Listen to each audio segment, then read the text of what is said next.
Good morning, Buck fans. It's AJ Turn up here with Bucs Pregame. Stay tuned for the show. We're going to just break down today's matchup versus the Indianapolis Colts. Let's do this.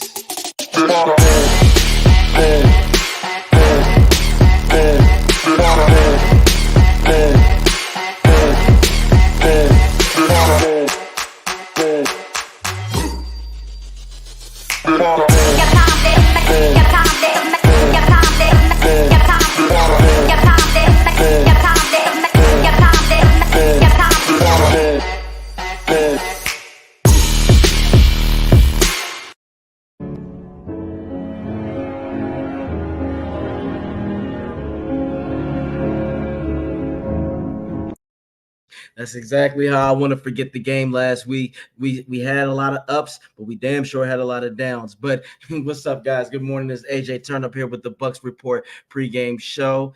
Hope y'all had a great weekend. There was a lot of good football happening. First things first, as a Gator fan, I have to tip my hat to the Florida State Seminoles. Hell of a game.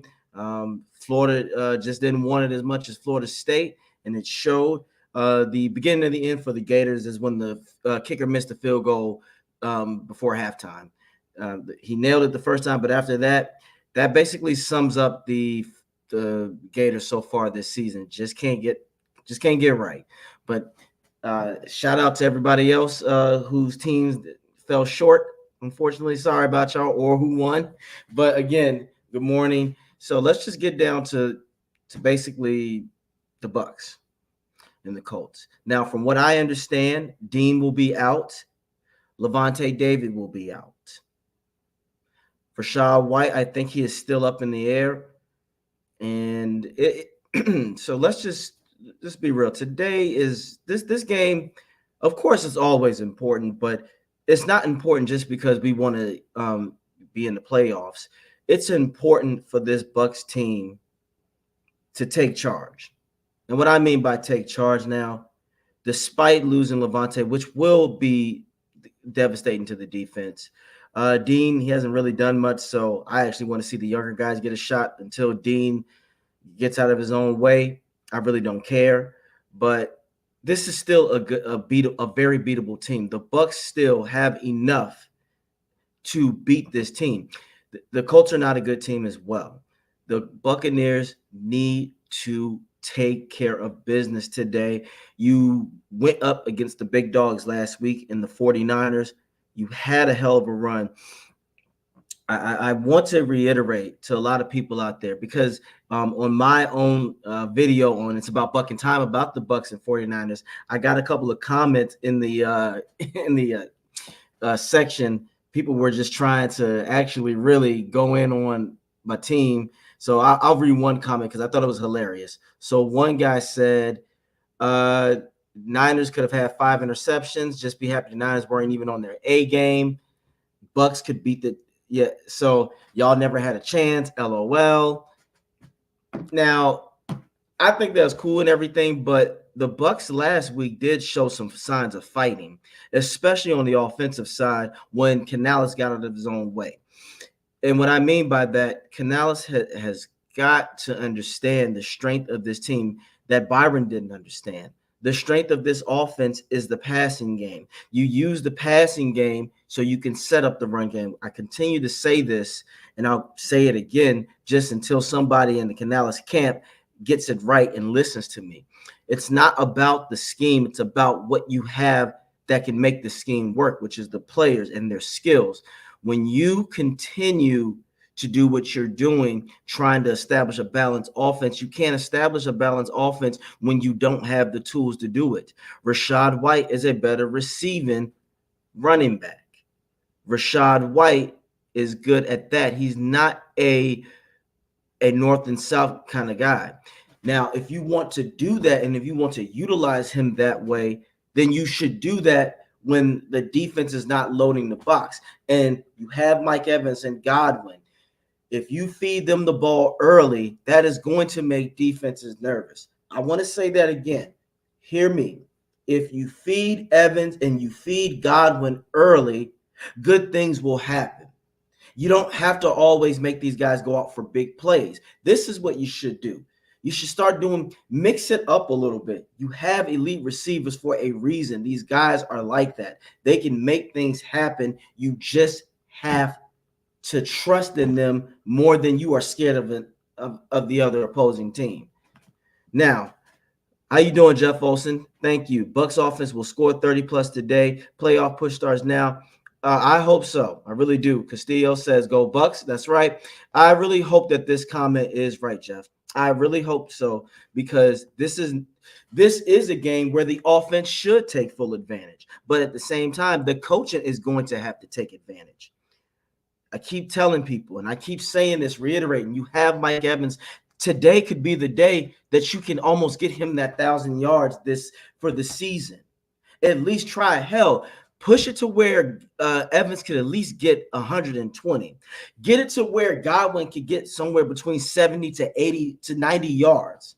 Get Trey Palmer involved. Now, and I'm going to be continuing to talk about the offense at this moment. We'll get to the defense because we know what the issue is. But on offense, that's what I do. That's where I, strive at. Offensively, Canales is going to have to open this book. Now, he did a little bit versus the 49ers, which a lot of people don't realize. The 49ers got scared. I don't care what anybody says. The 49ers were like, oh, damn, this is a team. This team actually is good when they are on it. Baker Mayfield is a good quarterback. He's doing good things this year. I don't care what anybody has to say. His numbers speak for itself. He's doing. Now, is he lighting the world? Is he lighting the game, the league on fire? Absolutely not. But at the same time, he's also not always being put in the best position.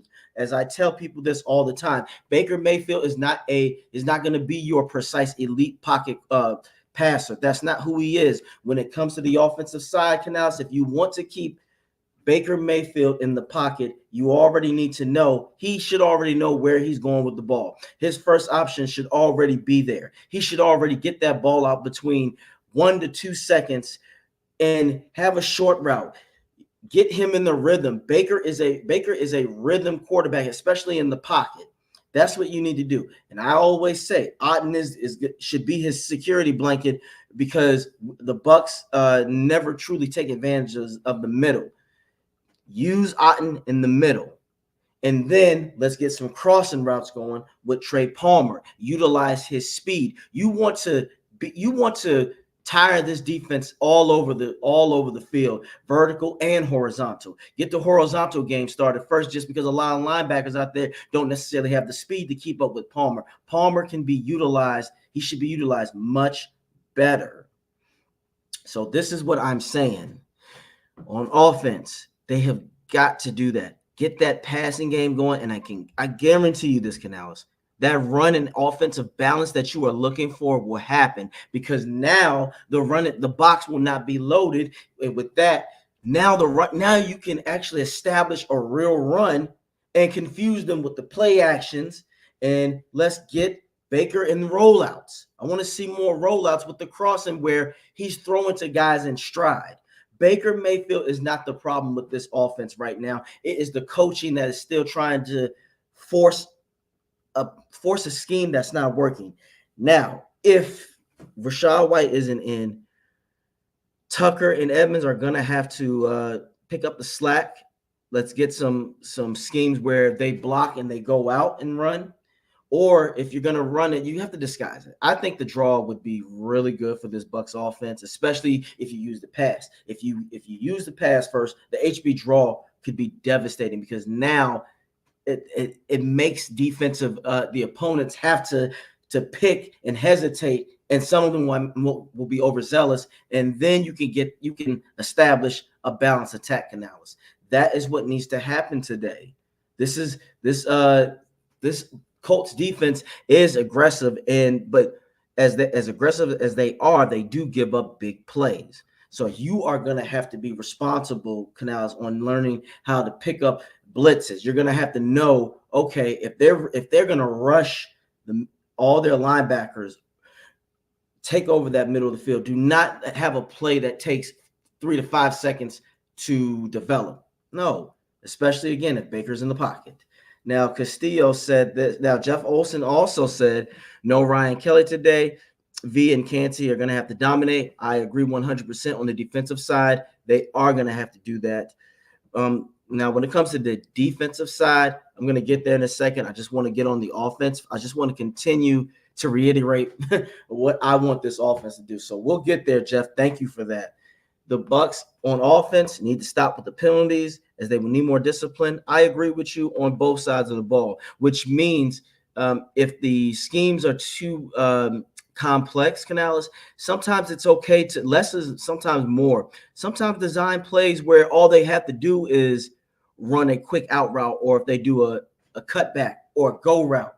You don't always have to make the design so complex, because we don't.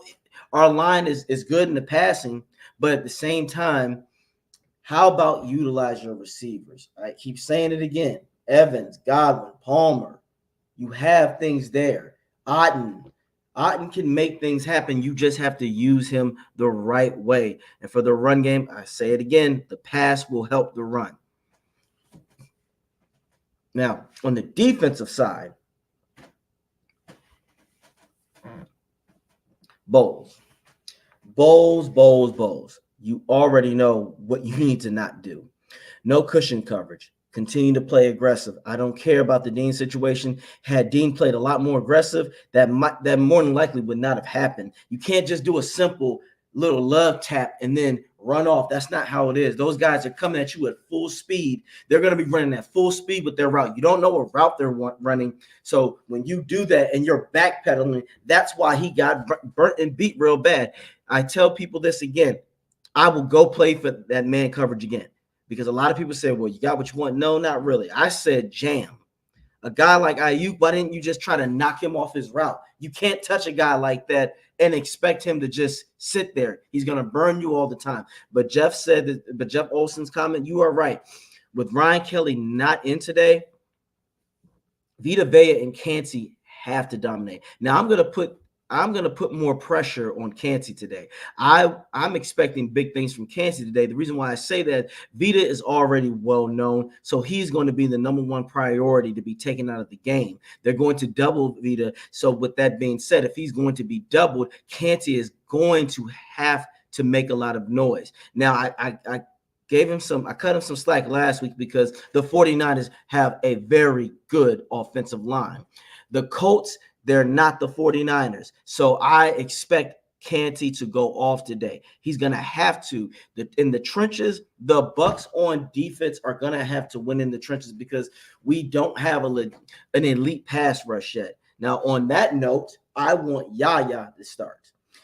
Bowles, there's no excuse. There's no reason anymore to hold this guy back. Yaya has it. He's got that motor. He is strong. He can do it. There's no reason to have JTS start over him. JTS, I think, would be much better when he's coming in as a rotation player to give Yaya rest. You see what Yaya did at the 49ers, and for a lot of folks out there, apparently the 49ers wanted to draft Yaya. Can you imagine Yaya on that team right now? I'm going to sip on that one. So, Bowles, you're going to have to utilize your best players. And I say it again, last week was atrocious. You were getting torched left and right every time when you were getting in zone. Zone does not work. You're going to have to be aggressive from here on out until they beat you out of it. I say again, utilize the best abilities of your players. Get these young guys. Don't let these young guys do certain zone schemes that's too complex. Mix it up, of course. I'm not saying play man all day for people out there. That is not what I'm saying. What I am saying is the Bucs on defense are going to have to be aggressive until they can establish a consistent pass rush. And if they load the box, the secondary doesn't have to be put on so much stress trying to cover guys.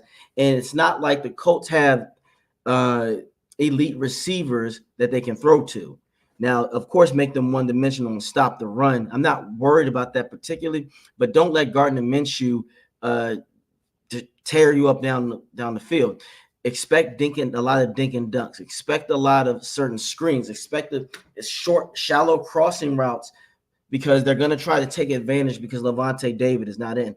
This is where I want to see what our young guys are going to be made of. I think Yaya can make a major impact today. I really do. I hope Canty does. But I want to see what Savarcier is going to do. I want to see these other guys. I want to see if Zion McCollum, our other corner, can consistently put a good game together. He has shown some flashes, which I'm impressed because I thought at first he was just going to be a bust, but he's impressed me. The issue is I do think he's another guy that's being put in the wrong position. I don't want to see him in zone coverage. I want to see him play more man instead of playing a lot of cushion because he gets beat that way. Now, when it comes to Antoine Winfield is a stud. I think if they're going to do some things, they need to load him in the box sometime and do blitzes and put pressure. And one guy that I need to really have a good game, Devin White. I don't know what the hell happened to Devin White last week, but it can't continue to happen, Devin. You got to put consistent games up. Like a few games, you will show great flashes, and then the next you just disappear. We need consistency. Levante is not in there anymore, so you're going to have to be the guy that steps up. I'm not asking you to be Levante, but I'm asking you to also to carry that same energy and fire and just do the damn thing on the field. And I do agree, Jeff. Bucs need to balance a rotation at edge between Shaq, JTS, and Yaya. Absolutely. The way that I think it should happen, Yaya and Shaq should be the starters. I think with Yaya, with his strength, he can beat up offensive line, wear them down to where when JTS comes in, JTS is strictly his strength is his speed and his get off. Now, if a guy like Yaya is beating up the offensive lineman, let's say for 2 to 3 quarters, then a guy like JTS comes in, hopefully that other guy he's so beat up and bruised already, he doesn't even have the speed to keep up with JTS. I honestly think JTS would do more damage when he comes off the bench because it's not a lot of pressure on him. I honestly think that it's a lot of pressure for JTS to be the starter, and he hasn't rose up to that level. I think a guy like him, he's a great role player, and nothing is wrong with that. I do think that I wouldn't be surprised if Yaya continues to get better and he starts getting a lot of pressure on linemen. I wouldn't be surprised if JTS himself by the end of the season racks up 7 to 8 sacks. And I say that because the pressure's not going to be on him. I think he's the guy that you bring in when to try to switch it up and confuse the defense. Now, I know Green is out, so Golston is really going to have to be able to plug up the run because I said it again. The Colts are going to try everybody knows to beat Bowles is just to simply use time against him. That is his biggest weakness. So I'm not expecting the Colts doesn't necessarily have to put up 30-something points. If they can just get to 20 and keep the Bucs offense sputtering, then they'll beat the Bucs. I say this again. I don't see Minshew taking like 10 or 12 deep shots down the field. I see him taking maybe 3 to 4, but Minshew is going to dink and dunk, or he might just run when there's an opening. That is what I expect. I don't expect Minshew. Bowles, please don't let Minshew shred us. I mean, please, absolutely not. Do not allow Minshew to shred your defense apart. Purdy shred us apart. Now, I get it. He has all the weapons to his disposal, but do not just leave people wide open. Last week, when Ayuk was by himself, that was terrible. I don't care if it was a blown coverage or not. The scheme itself was trash from the beginning. When you're playing quarterbacks who aren't that good, who are just average at best, you take advantage of them, Bowles. You see what I'm saying? You take advantage. Put the pressure on them that way. And especially if they don't have elite receivers. Now, Dean, I want to talk about Dean for a second.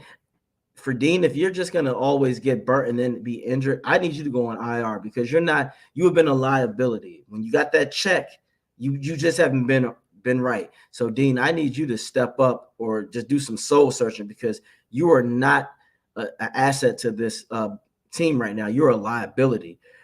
Carlton Davis, I hope he's better. I think Carlton Davis, just if he can stay healthy, he can do the damn thing too. They just, again, you got to put him in the right position. I don't want to see Carlton Davis 8 yards off of receiver. especially if he doesn't have, especially if the receiver's faster than him.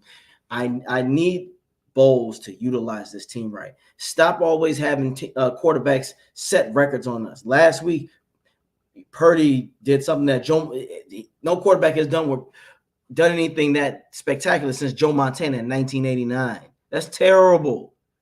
So Bowles, you are the defensive-minded coach. You want to keep your job. This is where it starts. It started a little while ago, but now you can't afford to lose this game. Do you hear me? Bowles, you cannot lose to this team. So here's what should happen. You win this game. Now you're 5-6 because you played the second best team in the entire NFC, and you didn't embarrass yourselves. You had a chance to actually beat them. That's what makes it crazy. You could have beaten a good team. So now the Colts, if you are the Bucs players, if you are the coach, you need to tell your Bucs players, look here, guys, we went against one of the top tier elite teams in the NFL, and we had them on the ropes for a while. We did our job. Now we're going against a team that is not as good. So Bucs players, let's man the hell up and take this team out. Bucs players, this game should not be close today. It should not be close today. You should beat this team by at least 13 points. It shouldn't be a close game. It shouldn't be a close game at all, Bucs players. I'm telling you this right now. This is a bad team. The offense should at least put up 24 points. 24 points, Bucs offense. That's all. I'm asking you to give me 24 points. In reality, I really think you could get 30 points on this team. The Bucs need a statement win. We have yet to have a true statement win since the Saints. And that wasn't even a statement win. It was a statement win because it was a rivalry and we can't stand their asses. But the Bucs need a game. This is the game today, Bucs players, that you can turn this entire organization around. If you can beat this, I need this Bucs team to beat the Colts by at least 20-something points. If you can beat this team by, say, 24, 25 points, plus points and all that, that is going to make a statement that we are not going down quietly, that we can win. We still can. This division is terrible. Because here's the thing. If the Saints beat the Falcons today, the Falcons are going to be a 4-7 team. And now the Bucs, and we've beaten the Saints before. I'm not scared of the Saints. So we play them. We sweep them. We're good to go. Bucs, you play the Colts this week. You get that win. Then you play the Panthers. Sounds like that's 500 right there. Now you're back to square one, and you control your destiny. One thing I just want this organization to do, especially this week, is to control your damn destiny. Bowles, you want to be here, then you need to coach like your life dependent on it. I don't want to see if there's 55 seconds in the damn second half and you got 3 timeouts, you don't want to use it. Your philosophy, you have to let your man Canales open that playbook. You cannot have a mentality of, well, we're just going to sit on the lead. We can't do that. We don't have it. Only way we need to be sitting on the league in the first half is if the Bucs are up 21-0. You sit on the league like that. And then even then, you have to keep your foot on the gas, Bowles. This is something that I have yet to see under the Bowles regime. Aaron, we would torch damn teams. We torch them. We have got to torch teams. You torch this team today, that is sending a message to your team that I believe in you guys, and we're going to go all out. Bowles, it's time to go all out. Unless you know something that we don't know, if your defense continues to be meh, then you're out of here. Because if this offense, again, and if the offense starts turning it up, if this offense gets to like rank 14 and your defense is like 15, you're gone. And I wouldn't blame the organization, because you can't do it. You can't continue to have this team like this. I don't care that you don't have as much to work with. There are a lot of teams out there who are doing more with less. Have you seen Coach Tomlin? He got this team to a great record, and it ain't like they got all the greatest talent, but Tomlin believes in his team. Bowles, it's time for you to say, this is my team and I like it. It's time for you to really say this. To hell with who's on that field out there. I don't care who they are. This is our team. I believe in you guys more.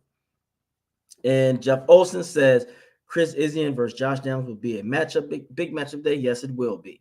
It will be. Now, Bucs Ray Bolts, what's up? What chances Bucs win today? It's a really good chance. If I had to say, I'd go with 60%. If Bucs lose, is Todd Bowles fired? It depends on how they lose. I don't the Glazers are not going to fire a coach mid-season. That's just not how it works. But it's not a good look for him. It's really not a good look for him at all. Yep. And then here it goes. Let's see something else. I see you. I see you, man. If Castillo says, I want Bowles out, just deal with him, but I want him fired.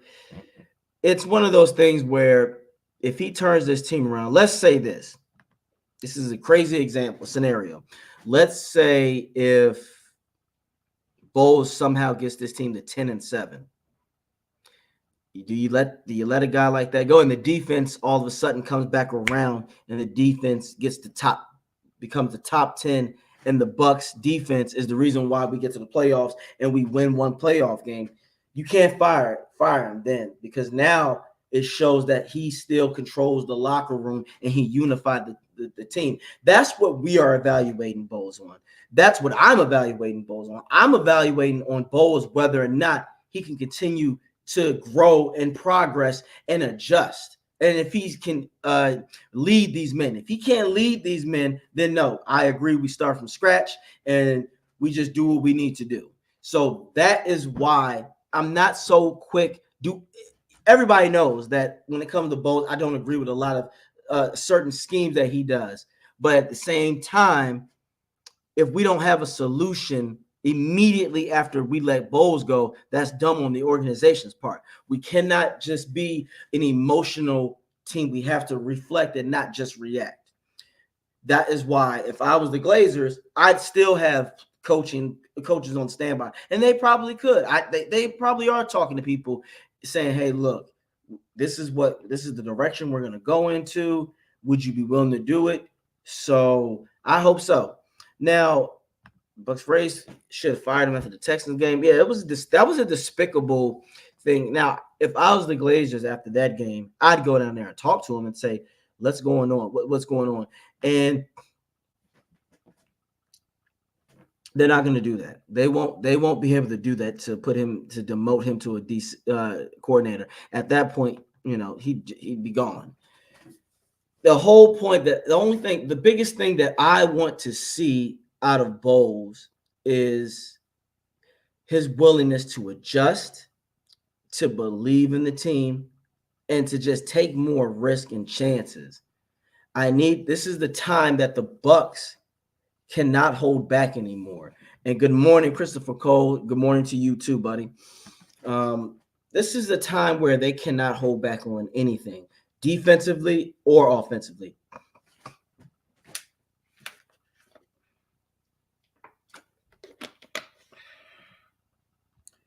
What? Baker's not the problem.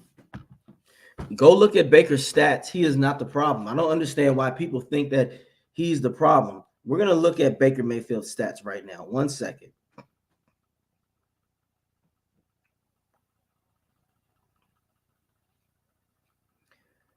So far, Baker Mayfield has 2,000. Let's take a look. Let's see. Let's look at it. He has 2,389 yards, 15 touchdowns, and 6 interceptions. That's not bad at all. That's actually good. So he is not the problem. Baker is not the problem. It is when the coaching is putting your players in a bad position. That is what happens. I did like Bruce Arians a lot, and I like Baker. He shut me up. Yeah, Baker's doing it. If you go back, the guy who helped me get on the Baker Mayfield, supporting, staff team was our own Bucs Live, Rick Hughes, because we talked about it and he said, look, he's mobile. He can do things and that Brady couldn't do. I like it. And yes, he does keep throwing. His deep ball is not accurate, but this is why I would rather see Baker throw on the run. When Baker throws on the run, it's a lot more accurate. And when he improvises, When he improvises, good things happen for the most part. For the most part. But that is why I really do think that this Bucs team today, this is the start of going all out. You have to go all out. There's no reason to be conservative. There's no reason to play it safe. Bowles, if you can, hell, if you could try to put up a 40 or 50 burger on this team. Now I know that's a lot to ask, but my whole point is you cannot hold back. Even if you are up 24-3 at the end of the first half, which I'm speaking that into existence. I hope that would happen. There is no reason to come out offensively and try to make your offense be flat. Let's say that, guys. Let's say the Bucs get the ball and they somehow get it together, and it's 24-3 by the end of the first half, and they get the ball back. If I'm the Bucs, there's no need to run it or play it safe. Take the deep shots and try to get 31 points. You want to put a team. This is why the Bucs need to learn how to put bad teams away for good. Do not let them hang around. Put them away. Because the Bucs right now are still a bad team. They're not a good team at this point. Nobody in the division is really that good, but the Bucs can change that. You can change the minds of a lot of people and a lot of the media if you go out here and just put away and bury a bad team. Bury the Colts. You bury the Colts, I guarantee you people will say, okay, well, at least they did their job. Then you bury the Panthers, then they're doing their job. Your hardest team at this point right now will be between the Jags and the Packers, maybe because they could be Jekyll and Hyde. I know that they beat Detroit, but that's still a rivalry game. So the Saints, I'm not worried about. The Saints are going to be the Saints. If half their players got to stay from getting locked up. So I don't know. So we'll see. And Bucs Rays, no. Only way is if he's hurt. But right now, let's not even worry about that. We need to worry about our starting quarterback. So that is basically the Bucs in a nutshell. And let's see what Castillo says. Hopefully the O-line step it up a bit. Baker got a lot of pressure last week. Hopefully they improve this week. I know this isn't the Niners D-line, but they need to step up. You're absolutely right. So Castillo, that's the whole thing. The Bucs went toe-to-toe and they hung in there with a very, very good team. Now, the thing the Bucs cannot do is play down to their competition. You just went to San Fran and you didn't get embarrassed. You got beat. You did, but you didn't get embarrassed. You didn't get humiliated. If anything, the Bucs, when they have played good teams this year, have not been humiliated or completely embarrassed. When they played the Eagles, the game was still winnable. They just couldn't get right on offense. When they played Detroit, the same thing. They just couldn't get right on offense. When we played the 49ers, offense. Now, defense wasn't doing their thing, but we have got to get that taken care of. And yes, I would hope Mike Evans could reach 1,000 yards today. Let's take a look and see where he's at stats-wise. You're going to take a quick look.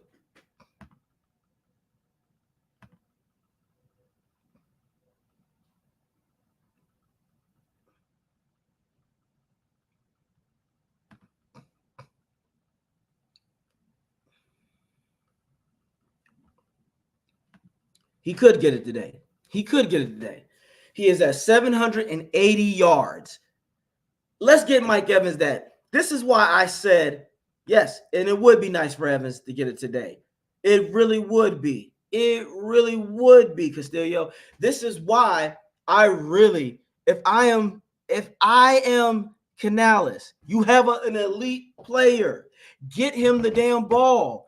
Get him the ball. Let's make that happen. Force feed that shit. That is what, throughout most of the NFL history, a lot of great receivers, offensive coordinators design plays regardless. Devontae Adams of the world. Hell, everybody, they force feed your stars because that will get other players open. So they need to do that today. I really do hope Evans can get over 120 yards. I would love for him to reach that 10,000, that consistent 10th season of 1,000 yards because he deserves it. And look, and that's the crazy thing. People said that he couldn't do it with Baker when he had so many other people in the past. Mike Evans is the guy who's going to get the damn job done regardless of who it is. And look, if they continue this path, hell, Evans could arguably have the greatest season of his career stats-wise. He still would have so many games left to go. All he needs is one game where he goes off, which I hope it's the Panthers. If he goes off, let's say he gets 1,000, gets to 1,000 here, and then goes off on the Panthers like he did last time, and gets like 170 or something, or 180 yards and 2 touchdowns next week. It's not out of the question. This guy could easily get the 1,700 yards this season if they do it right. That's all. I just want this Bucs team to just get their shit together. So again, today is the day to take full advantage, Buc fans. Take full Buccaneer players. Take advantage. This is a bad team that you are playing. Put them away early, guys. Put them away early. So the guys that on offense I want to see do something today is Evans, of course, Baker, and I do want to see the line do a lot better. I want to see Mock because he has his moments, he has potential. So I need to see that. And then on the defensive side, I'm looking for Canty to be my number one guy. I'm looking for Yaya to be my other guy. And then on the other side, I got to go with Winfield. I need Winfield. I need those guys today to truly take over today. Make Gardner Minshew suffer. Make him look bad. That's all I ask. All I ask today for Bucs fans. But that wraps up our morning today with the Bucs pregame show. Now, as always, continue to check us out on the Aftermath at 102.9, the Game Broad Street South Radio, with my co-host Slick, a.k.a. the British guy who's flying, always on standby. And as speaking of Coach Slick, I need you all out there to check him out. I just put up a video on It's About Bucking Time. Show your support, and let's try to get this great coach an intern job with the Buccaneers organization. You can always check out his accolades and then check him out. And again, always check him out on social media as well. Let's get that guy an opportunity to bring greatness to the Buccaneers organization. And with that, guys, you all take care of yourselves. And you know what? As always, go Bucs. That was awesome. That was awesome.